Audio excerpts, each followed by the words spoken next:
segenap hati. Ingat, ikut Tuhan, jangan buat Tuhan seolah-olah pada saat kita butuh baru kita ada di hadapan Tuhan. Pada saat kita tidak butuh, kita tidak peduli.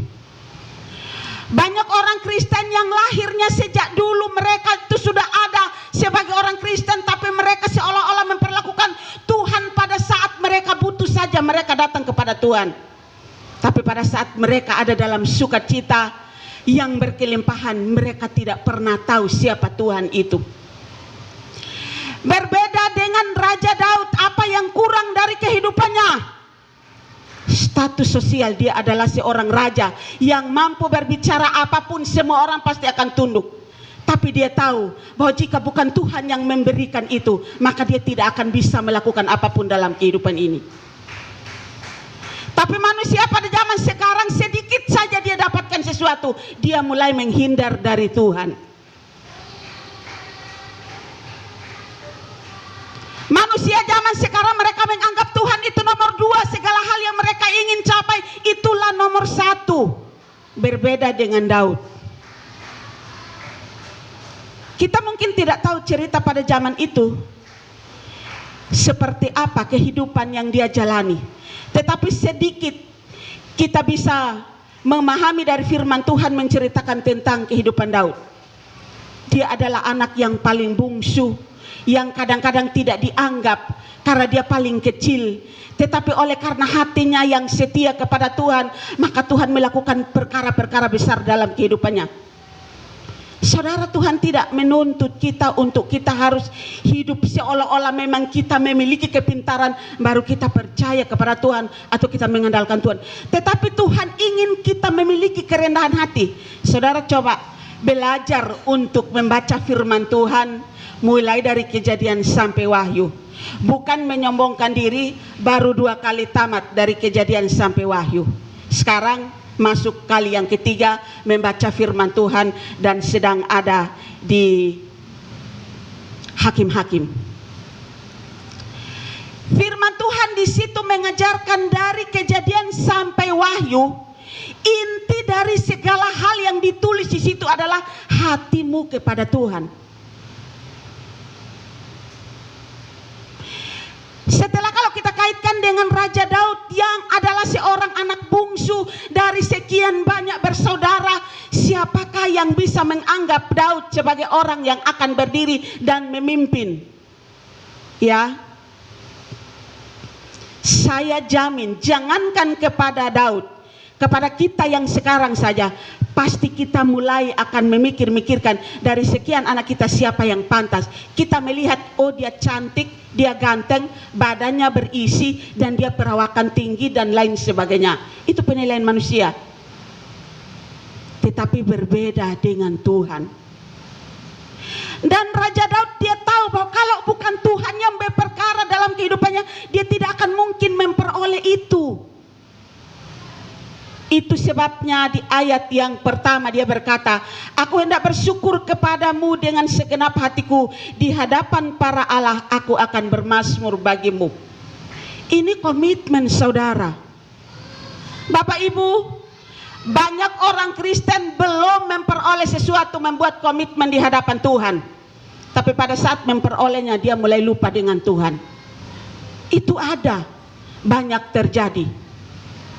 Pada saat dia masih sehat dia lupa dengan Tuhan. Sudah sakit baru dia mulai ingat Tuhan. Hampir-hampir setiap hari Alkitab ada di sampingnya. Padahal selama sehat tidak pernah baca Alkitab. Saya tidak menyuruh saudara untuk amin. Karena yang amin adalah mereka yang akan melakukan itu. Artinya yang kita katakan itu sungguh dan benar. Pada saat dia sehat dia tidak akan pernah tahu siapa Tuhan itu. Diajak beribadah dia masih banyak komplain. Pada saat dia sakit baru dia tahu siapa Tuhan itu. Pada saat dia ada dalam posisi yang di atas daripada rata-rata, dia tidak tahu siapa Tuhan itu. Karena menurut dia, dia memiliki kekuatan. Pada saat dia sudah ada di standar yang Tuhan tentukan, baru dia tahu siapa Tuhan itu. Daud memiliki satu motivasi hidup yang mengajarkannya kepada kita bahwa hidup ini kalau dengan kekuatan sendiri maka kita akan tidak bisa menjalaninya dengan baik, sebab kita tidak memiliki kekuatan apapun dalam hidup ini. Jika Tuhan ada di dalam kehidupan kita, maka kita akan mampu untuk melakukan segala hal. Daud berkata di dalam ayat yang ketiga, pada hari aku berseru, engkau pun menjawab aku, engkau menambahkan kekuatan dalam jiwaku. Saudara, pengakuan itu tidak didorong oleh siapapun, tapi ia merasakan bahwa ketika ia ada dalam kelemahan oleh berbagai persoalan, Tuhan menambahkan kekuatan dalam kehidupannya. Apakah kita harus berkata kita memiliki kekuatan secara jasmani, secara manusia, sehingga kita bisa dapat melakukan segala sesuatu tanpa melibatkan Tuhan dalam kehidupan kita? Saya ingin katakan kepada saudara, jika sikap itu ada sama kita, maka Tuhan berkata, kamu adalah orang yang saya ciptakan, manusia yang memiliki kesombongan dalam kehidupan kamu. Karena Daud mengakui bahwa pada saat aku ada dalam kesesakan, Tuhan menambahkan kekuatan kepadaku. Saudara, kalau bukan Tuhan yang memberi umur panjang, kekuatan sampai pada hari ini, kita tidak bisa menikmati usia yang hampir mencapai, Alkitab berkata 70 dan kalau kuat 80. Jika lebih daripada itu, penderitaan dan kesengsaraan. Itu Mazmur sendiri yang mengatakan. Oleh karena itu, maka kepada anak muda kita patut bersyukur kepada Tuhan kalau saudara hari ini masih bisa menikmati masa muda dengan baik. Pergunakan masa muda bukan hanya untuk mencari atau mencapai masa depan, tapi pergunakan masa muda untuk mencari Tuhan. Kenapa saya berani bicara seperti begitu? Karena kami ini adalah pelaku. Masa muda kami pakai untuk Tuhan.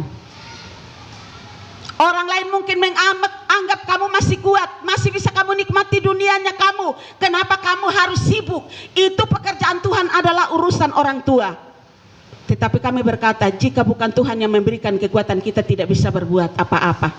Pergunakan masa mudamu untuk Tuhan. Ingat, pergunakan masa mudamu untuk Tuhan.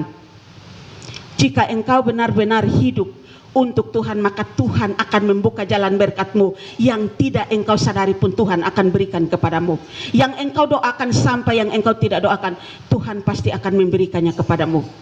Daud memberikan satu contoh yang baik, bahwa memang hidup ini tidak bisa kita jalani dengan keinginan kita, kekuatan kita, karena manusia tidak memiliki kekuatan. Tetapi karena Tuhan yang memberikan kekuatan, maka sampai hari ini kita bisa dapat menikmati hidup ini dengan baik. Oleh karena itu, di ayat yang ketiga, pada hari aku berseru, engkau pun menjawab aku, engkau menambahkan kekuatan dalam jiwaku. Ia merasakan bahwa ketika ia ada dalam persoalan dan bukan Tuhan yang campur tangan, dia tidak akan sanggup. Dan itu sering kita rasakan, kita alami dalam kehidupan kita sebagai jemaat Tuhan. Kalau bukan Tuhan yang memberikan kekuatan kepada kita, kita tidak akan sanggup menjalani hidup ini. Saudara, belajar untuk mengandalkan Tuhan dalam hidupmu, karena kekuatanmu, firman Tuhan sudah menuliskan 70 atau 80. Tapi jika 80, kalau engkau kuat, kalau engkau tidak kuat, engkau tidak akan bisa mencapai usia itu. Bahkan kalau Tuhan kehendaki, Tuhan potong di setengahnya itu, kita sudah tidak bisa menikmatinya lagi. Maka hidupmu jangan engkau menjauhkan dari Tuhan, sebab di situ rahasia Tuhan akan memelihara engkau. Kemudian yang berikut, di ayat yang ke-7 berkata, jika aku berada dalam kesesakan, engkau mempertahankan hidupku. Terhadap amarah musuhku, engkau mengulurkan tanganmu dan tangan kananmu menyelamatkan aku. Ini satu pengakuan yang nyata dan diucapkan oleh Raja Daud sendiri tentang bagaimana mempertahankan hidup, atau bagaimana Tuhan mempertahankan kehidupannya ketika ia ada dalam kesesakan, ketika ia sedang berhadapan dengan musuh. Dia merasakan bahwa tangan Tuhan dapat menyelamatkan hidupnya. Adakah kita pernah berkaca dalam kehidupan kita bahwa kita ada dalam satu situasi yang sangat sulit, tapi kita bisa mampu keluar daripada itu kalau bukan Tuhan yang memberikan tangan kanannya dan menopang kehidupan kita? Bagaimana cara Tuhan mempertahankan kehidupan manusia? Kalau dipikir, siapakah manusia? Ia menciptakan serupa dan segambar dengan Allah. Lalu adakah sesuatu yang istimewa di dalam kehidupan manusia sehingga Allah mau untuk mempertahankan kehidupan manusia padahal manusia hidup dalam dosa? Ada. Apa itu? Roh yang saudara nikmati itu adalah roh Tuhan.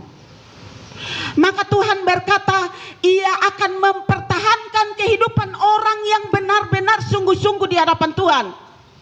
Cara Tuhan mempertahankan kehidupan manusia, yang pertama, memberikan kesehatan dan perlindungan. Allah melindungi, mempertahankan kehidupanmu sebagai umat yang diciptakan kepadanya. Ia memberikan kesehatan dan perlindungan kepadamu. Dia melindungi engkau dari setiap masalah, melindungi engkau dari setiap cobaan. Saudara, saya masih ingat kesaksian daripada Bapak Gembala. Pada saat saya sudah menikah dengan beliau, baru saya tahu cerita tentang bagaimana Tuhan melindungi ketika ia diracuni. Dan menurut kesaksian, satu-satunya mungkin orang Maibrat yang kena racun dan tidak mati adalah beliau. Hal ini membuka mata hati kita untuk melihat bahwa Tuhan memberi perlindungan kepada orang yang dipilihnya. Kalau Tuhan sudah memilih kita, berbagai cara Tuhan pakai untuk mempertahankan kehidupan kita. Karena Dia tahu jalan hidup kita, Dia sudah siapkan yang terbaik. Tidak akan mungkin mencoreng kesaksian itu. Sekarang pertanyaannya, bisakah kita menjaga hidup ini sesuai dengan yang Tuhan kehendaki? Maukah kita senantiasa ada dalam hadirat Tuhan karena Tuhan sudah memberikan perlindungan dalam kehidupan kita? Berapa banyak masalah yang saudara hadapi? Berapa kali saudara sakit? Berapa kali saudara mengalami persoalan yang seolah-olah saudara tidak memiliki kekuatan, tapi Tuhan melepaskan saudara dan bisa keluar dari itu? Bukankah itu Tuhan telah memberikan pertolongannya untuk melindungi saudara dari masalah-masalah itu? Oleh karena itu, belajarlah untuk memberikan hidup ini kepada Tuhan, tidak tanggung-tanggung. Firman Tuhan berkata dengan segenap hati, bukan setengah hati. Ya, dengan segenap hati aku akan sujud bersyukur kepada Tuhan. Kita mau ibadah, kita mesti pikir. Kadang-kadang kita main hitung-hitung dengan Tuhan. Tadi pagi saya dengar,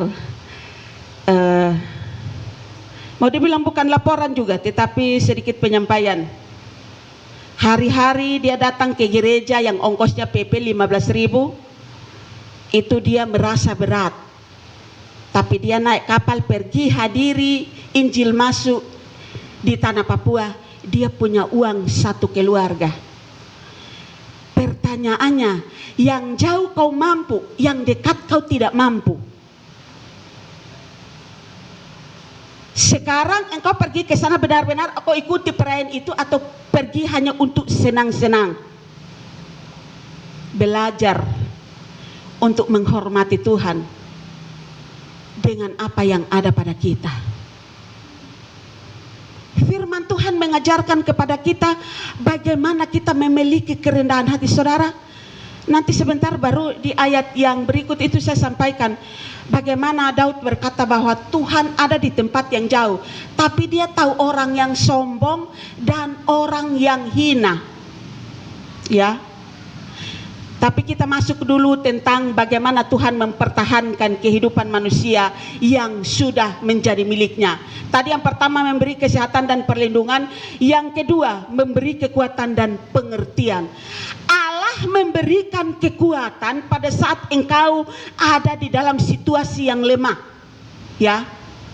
Allah memberikan kekuatan ketika saudara ada dalam situasi yang lemah, dan Allah memberikan pengertian kepada kepada saudara, supaya saudara ketika memiliki kekuatan, saudara mengerti bahwa kekuatan itu adalah datang dari Allah. Tidak hanya memberikan kekuatan, tapi ia memberikan pengertian supaya otak kita itu terbuka dan kita mengerti bahwa kekuatan itu semata-mata datang dari Allah. Karena Allah tahu kalau cuman kekuatan dan tidak ada pengertian dan kesadaran, kita menganggap memang kita memiliki kekuatan kok, bukan Tuhan yang memberikan. Jadi yang kedua, Allah mempertahankan kehidupan manusia dengan memberi kekuatan kepadamu dan pengertian. Kenapa Allah mau memberikan pengertian? Supaya membuka pikiran manusia untuk mengerti bahwa kekuatan itu datangnya dari Allah, bukan dari dirinya. Yang ketiga, cara Tuhan mempertahankan kehidupan manusia, Ia memberikan hikmat dari surga. Memberikan hikmat dari surga supaya engkau mengerti dan engkau pergunakan waktumu untuk senantiasa engkau ada dalam hadirat Tuhan, karena ada hikmat Tuhan. Iblis punya hikmat juga ada. Pada saat saudara mau beribadah, dia bilang, ada kesibukan ini, jangan pergi, nanti saja minggu depan. Saya ingin sampaikan kepada saudara, jangan bermain-main dengan Tuhan.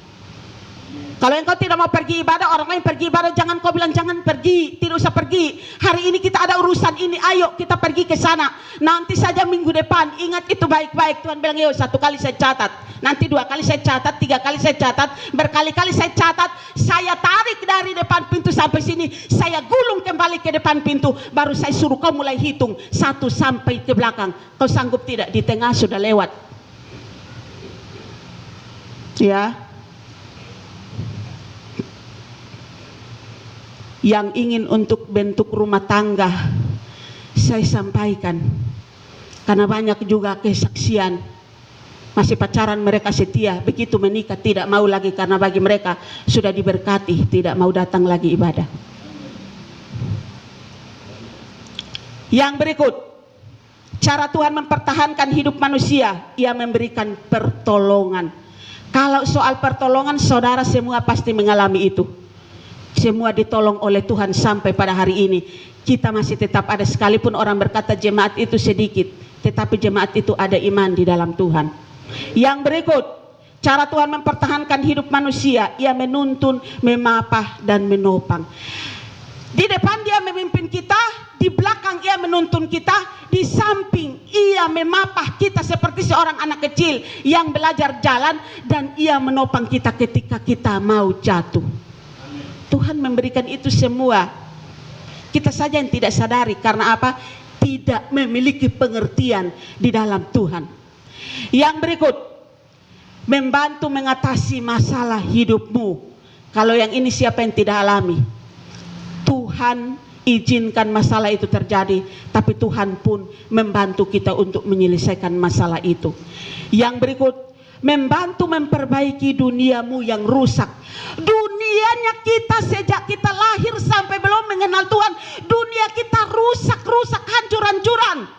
Karena kita hidup sesuai kita punya mau. Tapi Tuhan membantu kita untuk memperbaiki dunia kita dari yang rusak menjadi baik. Maka kalau engkau sudah dipanggil masuk dalam Tuhan, jangan main-main lagi dengan Tuhan. Pada saat dibaptis, angkat tangan 2 tinggi-tinggi, didoakan baptis selesai. Bukan lagi jalan dengan kaki tangan, tapi jalan dengan kepala. Ya, bukan kaki tangan lagi. Yang biasa bilang kalau belum baptis jalan dengan kaki, nanti setelah baptis jalan dengan kaki tangan.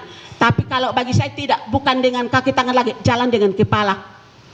Makanya apa? Tidak lihat segala hal yang terjadi. Saudara, pakai hidup ini untuk Tuhan. Duniamu yang rusak saja Tuhan perbaiki. Kenapa Tuhan mau memperbaiki hidupmu yang rusak? Karena Tuhan mau supaya kau ada dalam hidup yang baik, supaya engkau memuliakan Tuhan. Itu maunya Tuhan.